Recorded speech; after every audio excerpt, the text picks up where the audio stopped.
They're lying to you. The reason, what Republicans say is, oh, these big budget cuts don't actually say the word. What's going on, you guys? Today we have Brian Tyler Cohen talking to AOC. They get down to the nitty-gritty, talking about the things Republicans are not wanting to mention. Brian Tyler Cohen and AOC are exposing the truth. Let's get into it. Alexandria Ocasio-Cortez, thanks for joining me. Of course, thank you. So right now we are watching as Republicans are going to their town halls across the country to the point where even the NRCC had said, look, just stop going to town halls. Not that they should maybe fix some of the things that people are upset about, but just don't go to the town halls. I have seen so much footage of you going to your own town halls, getting absolutely like harangued and harassed and yelled at, and yet you still go, you still show up. And so what's your reaction to the fact that, given your experience watching these Republicans not even want to show up in the building? I think regardless of what party you are, if you're independent, Republican, Democrat, you have a right to see your elected member of Congress whose job it is to serve and represent you. And you're right. I've had plenty of town halls where people not even from my district have shown up. And, you know, yeah, they give me a tough time. Yeah. That's kind of part of the gig, being a publicly elected official. You're never going to make everybody happy. But my job, part of it, is you go home, you go to your town halls, you explain what you're doing. Sometimes you got to face the music. There's tough votes that we got to take here. But our job is to hear from people. And if you aren't doing town halls because your own residents and members of your community are upset with what you're doing, the answer is you got to own your decisions. And so what should Democrats do right now? Because there is a vacuum that's being created where even in these Republican districts, and these are not, a lot of the time, these are not even swing districts. These are R plus 20, R plus 25 districts. That means 20 or 25 points more Republican than the rest of the nation. And so they're not able to speak to anybody because their representatives aren't showing up. And so is there an opportunity for Democrats to be able to step in here? Yeah, totally. I mean, listen, if your representative is not doing a town hall, give me a ring. I mean, I don't know if an R plus 25 district would have me, but I'm always willing to be proven wrong. And here we have one of the reasons why people love AOC so much is because she's always speaking the truth, whether she's saying, you know, for the people to get involved or whether the representatives to get involved, that it may not always be the funnest thing in the world. It may sometimes lead to conflict, but that is what creates change. I mean, I'll say it right here, right now. If a deep red Republican district wants to have an honest conversation, even if it's with someone they disagree with, I'm willing to do that. You know, I'm willing to meet with Republicans and just, you know, be honest about where I stand, where they stand. We can explain, you know, and understand each other better. But I definitely think it creates a vacuum. And even if it's not a Democratic member, people can host community town halls. You don't need a member of Congress to host a town hall, and just host one without them.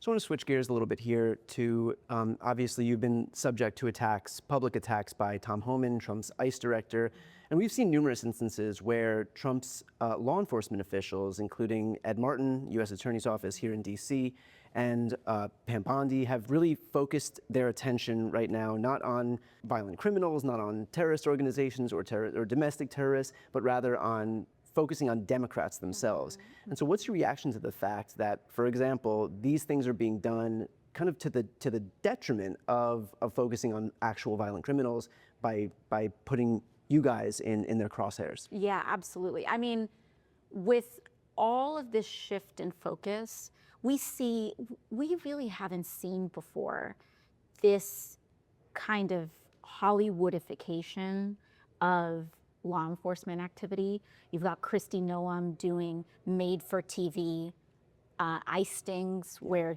they get, by the way, they pick up almost nobody in these. You've got Tom Homan going on Fox News threatening members of Congress for educating everyday Americans of their constitutional rights. You know, it's not just that this is a deep, deep betrayal of their jobs, but it's also the fact that every time you see Tom Homan on Fox News, every time you see Kristi Noem, every time you see these law enforcement officials doing flashy television interviews, understand that they are taking resources away from looking at human trafficking. And right, I mean, that's just how fascism works. Trump is going to say, hey, look, it's the bad guys that are creating all this mess. It's the immigrants that's creating all this mess. Meanwhile, his supporters can't afford a basic means to live. The veterans that were once for Trump are turning on him now because they're realizing that it's just a faux enemy. These people aren't even really causing the issues.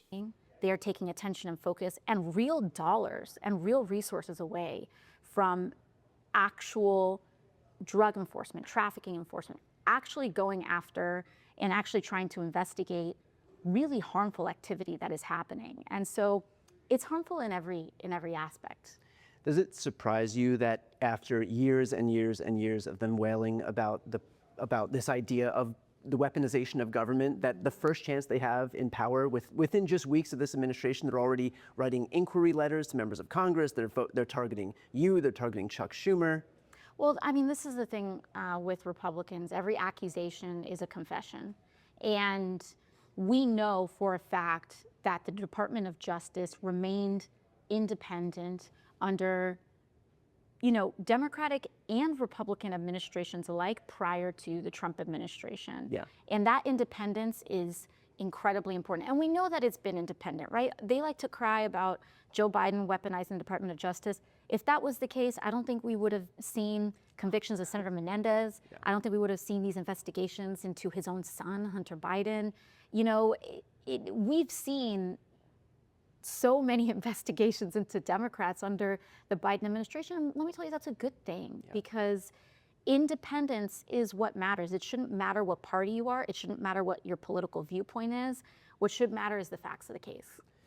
Medicaid, Social Security, these are earned benefits, entitlement programs that people rely on. They are lifelines for hundreds of millions of Americans. Medicaid itself is responsible for making sure that more than 70 million Americans have access to health care, children's health insurance program, tens of millions of kids, food stamps, the SNAP benefits are 40 some odd million Americans. Republicans are claiming right now that they're not going to touch any of these things. Can I have your reaction to that? They're lying to you. The reason what Republicans say is, oh, these big budget cuts don't actually say the word Medicaid in it, so they aren't Medicaid cuts. But if I tell you, you guys like this recap, like and subscribe for more. 10 minus, what's 10 minus 4? And you say 6, I can just tell you, I didn't say 6. Right. But they put the 10 minus 4 into the bill. By virtue of ascribing $880 billion in cuts to energy and commerce, and the only mathematical way for them to cut $880 billion is to focus on Medicaid. That's right. They're saying cut $880 billion from the Energy and Commerce Committee. I sit on that committee. And Energy and Commerce, almost the entire budget that Energy and Commerce really explores is Medicaid and Medicare. There is no way that they can make their math square without enormous and devastating cuts to Medicaid. I just talked to a woman right there in that room. She adopted her 8-year-old nephew who has severe developmental disabilities, autism, other types of disabilities. And by the way, her tragic story, her nephew's parents had passed away. She amazingly took him under her care. And she has 2 jobs. She needs Medicaid for her nephew to live and to continue to develop. And Republicans just want to cut it. Yeah. I mean, these are people's lives on the line. They are going to claim that any cuts that they make are going to just fall into this bucket of waste, fraud, and abuse. We've already seen them begin to even Trump at the presidential address for the joint session of Congress has already started introducing this idea, debuting this new conspiracy theory that there are just thousands and thousands and thousands of people committing fraud through Social Security. Is that the case? It's not. I mean, how many times have we gone through Republican administrations accusing this? And so they have cut every single benefit program that actually serves everyday people all the way down to the bone already. But you know what they aren't cutting? Tax cuts for G-Wagons. You know what they aren't cutting? The tax cuts for private jets. And I want you to understand, I want everyone to understand that tax cuts cost money. And Trump is also taking away aids from schools that are allowing protesting. As I'm making this video, the United States is canceling $400 million in grants to Columbia University over, different allegations, not allowing people to protest, just simple protests like that. So we can see what time we're in. Let me know what you guys think in the comments. It's another day in the progressive way.